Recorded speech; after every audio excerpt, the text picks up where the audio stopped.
In the last class, we did uh, the pandas, and we started with the visualization part. There are certain other libraries such as Seaborn, Matplotlib is also there. So Bokeh is also there, but we will be focusing mainly on Panda, and we collected two different type of data sets. One is related with store, and another is related with MACD menu. Okay, so if you go for the MACD menu data set, so it is referred as df underscore mcd, and it has category, item, serving. So these are the different columns, like what are the different food items available and what are the different categories available. Okay, what is the content into that when it comes to fat, carbohydrate, or any other minerals, what is the percentage and what is the amount of sugar available into that. And similarly the other we have the other database we have is of store, that has the data related with the store locations, in which like in which state it is, in which city it is, what is the pin code of that store, longitude, latitude, what is the revenue and the profit being generated over there, and the cost price. So we have multiple columns here. So currently we are using two data frames. One is MCD and other one is store. Okay. Before this, we did one basic. Just a second. Yeah. Before this, we were doing univariate plotting. Univariate is basically referring to single variable, and now we'll be covering today bivariate plotting. So why do we actually, so you can see the scatter plot, hex plot, we have stack bar chart, bivariate line chart, pair plot. We'll be covering these fives and few more. Okay, so why do we need actually bivariate? So bivariate is basically, as the name suggests, bivariate means bi means two and variate is basically referring to variables. So this study is basically focusing on two variables relationship, how a variable 1 is related with variable 2, how is it performing with respect to other variable. Okay, and let's say if a variable a, let's say the age and the IQ, if we say there are two variables, age and the second one is IQ. So if the age is increasing, how can we say that the IQ is getting affected with that? Okay,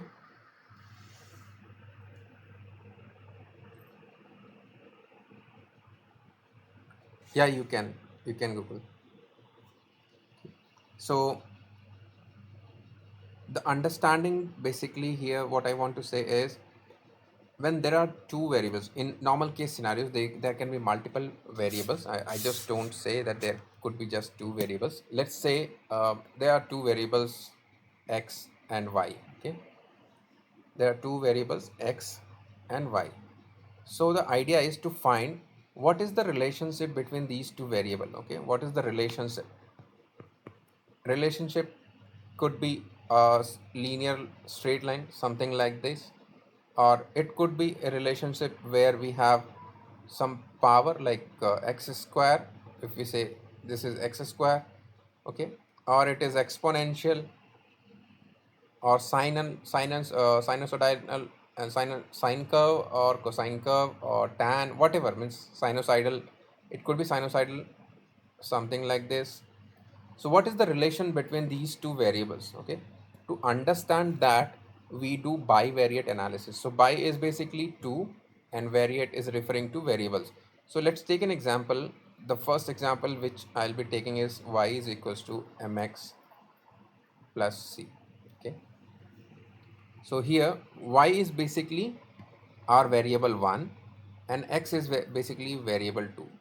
So this equation here, this equation is telling how variable 1 is affecting variable 2, where c is a constant and m is a constant.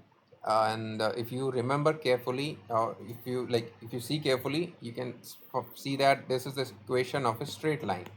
Okay, this is the equation of a straight line. If this is my x-axis and this is my y-axis, then this is y is equals to x. That is, when x is equals to 1, y is equals to 1. When x is equals to 2, y is equals to 2. This is a simple straight line where we can say x is equals to y. But if it is not this case, if it is something like this or like this, or it is something at, at some angle like something like this, so in that case we know that line is not equals to like y is equals to x is not going to hold true. For the blue case, it could be y is equals to x plus minus c. When I say plus minus c, so this is x plus c and this is minus c. Okay, and for the green one, we can see that it is tilted a bit, so y is equals to mx plus minus c. Okay, just try to understand, m is basically slope that is going to give us the angle theta here, how much it is tilted. Okay, the slope. So this is just a simple example how a bivariate analysis can be used, or what are the different case scenarios here. Okay, so as I said, how to like understand if the one variable is increasing or decreasing and how it is affecting the other variable. Okay, is there any relationship? When I say one is increasing, other is decreasing, okay, that is pretty sure that there is some relationship. But since there are two variables, we are thinking there are relationships, but in actual, there could be a reason, there could be a case scenario where these two variables are not related with each other. Okay, for an example, let's take uh, the age of a person, not age, let's take some other example.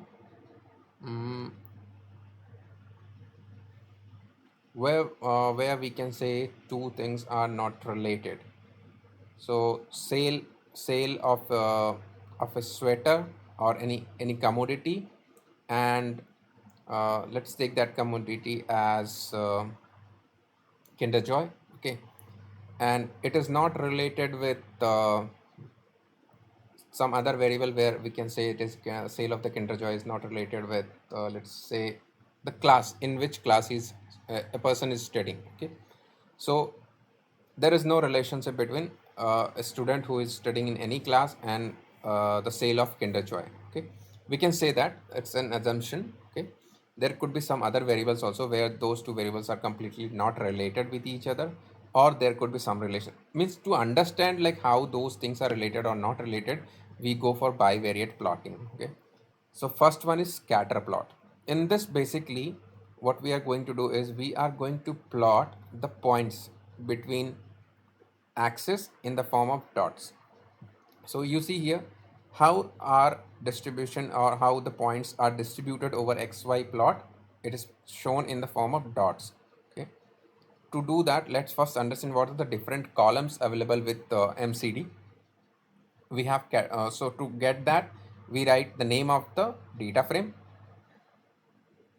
dot columns. Okay, so we get a list, and in that we have category, items, serving size, calories, and all those. Okay, to find any plot, the simple method is to write the name of the data frame. So here the name of the data frame is df underscore mcd dot plot. Okay, dot plot, and if you put dot next, then all the different types of plots are available. Area is basically for area plot, bar is basically we have for bar plot, bar h is same bar plot, this one is vertical, and this is bar h, basically h refers to horizontal. Then we have box plot, density, hexabin, so whatever you want. So I'm going to select for scatter plot. Okay, in this scatter plot, you have to give x-axis and y-axis. See, as I have put the bracket, it is showing me what things I have to insert: x, y, then we have some variable called as s, then c. Okay, and let's see what these things are basically. Okay, so x can be integer or string, name, column, the column name or the column position to be used. Similarly for y, and s is string, scalar or array optional hai. Okay. C, so same way C is for color. What are the different colors you want? So RGB, RGBA. So if you want different color, you can write for C is equals to something. Okay, and that's it. So with this plot, I can create a scatter plot. And how does it look? We'll see that. So I'll write df mcd dot plot dot scatter.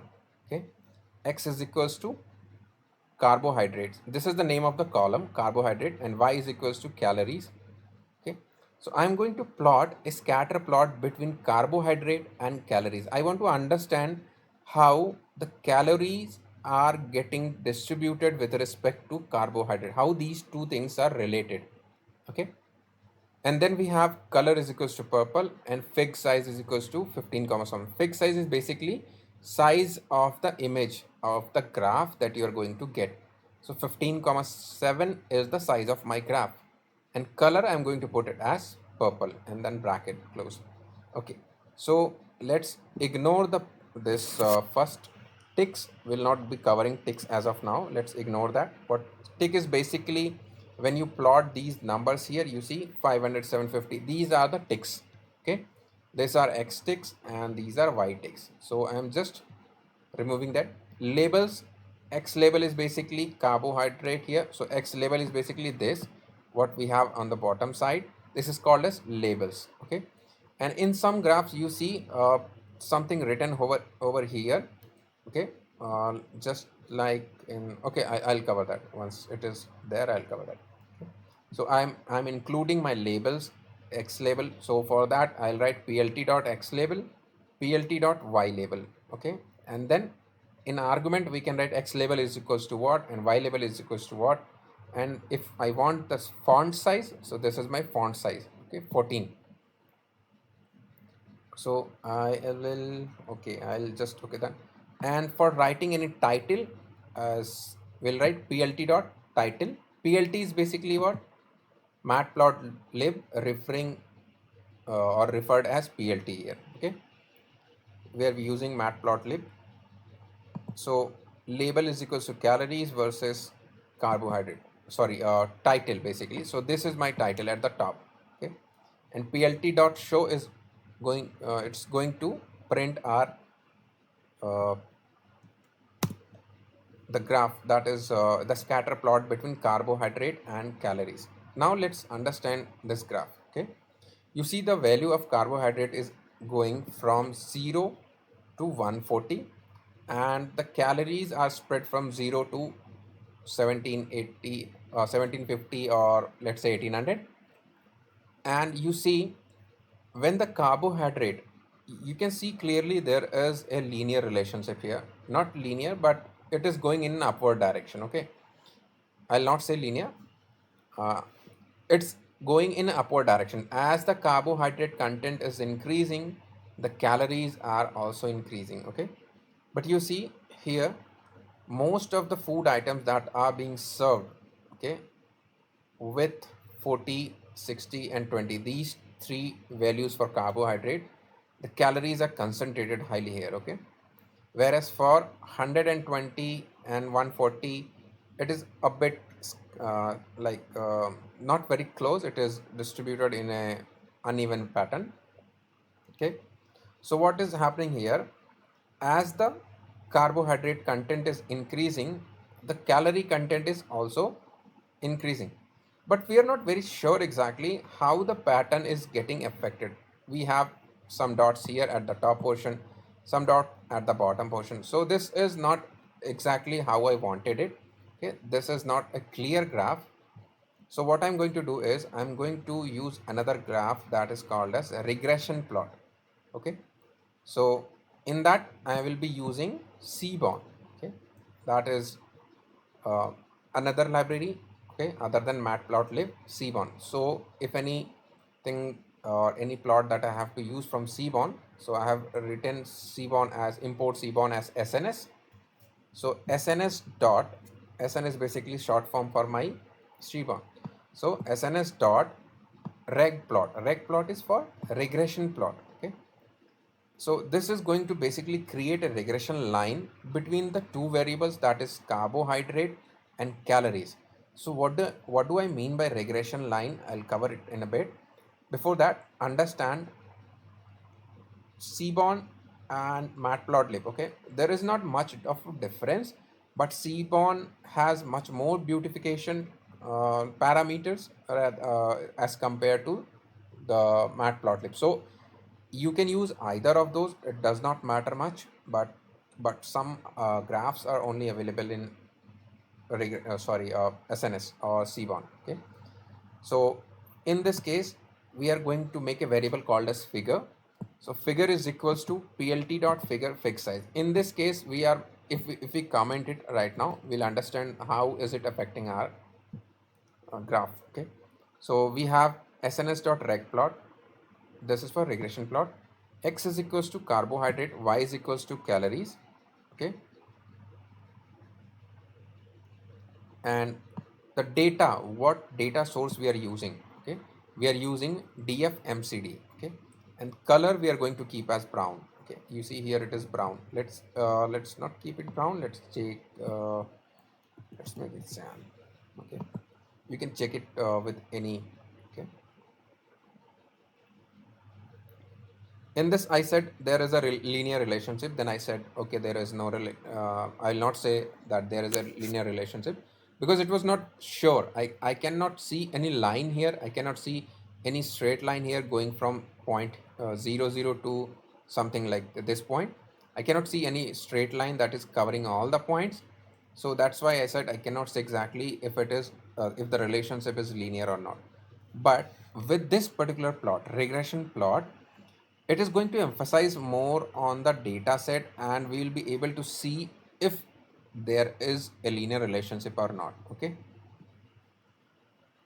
let's also check the documentation here.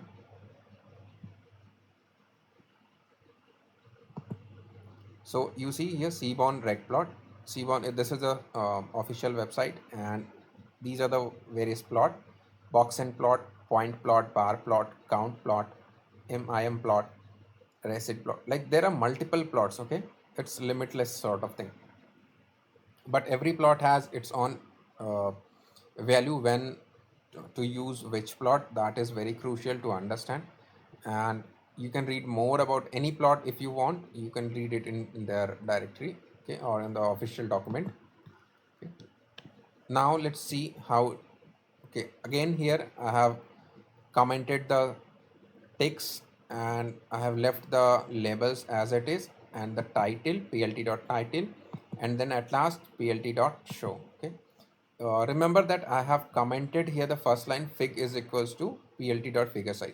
So earlier this was my figure size. Now if I run it, you see how the figure size changes. First it is very small, right?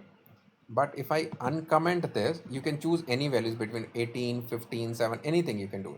Okay, now if I run it, you see the graph size is getting changed here. Okay, let's not keep it cyan. This is a bit shiny. Let's make it brown again. Yeah, now you see in regression plot what's happening here is we have fitted a line that is like touching most of the points. This is a straight line that touches most of the line, most of the points. Okay, and at the same time you also see a shadow here. Okay, this shadow is basically very thin in the center here. It is increasing in the reverse order if you go to the left side, and then it decreases in the center, and then again it increases in the outer side. So that basically shows the trend, how it is increasing or decreasing. Okay, so here it is like at this point where we do not have much of the shadow, it says that there is a bit of linear relationship. But as the like at 40 we have 250, as we increase by 50, at same ratio it is going to increase on the top. But if we go further to the right side, okay, further to the right end, we can see as the carbohydrate is increasing, calories are increasing more rapidly. So that is why we have a thicker graph here, thicker shadow graph here. Okay. And at the bottom we see a similar relationship, but it is not that thick, so it is increasing but at a slow rate. Now let's see.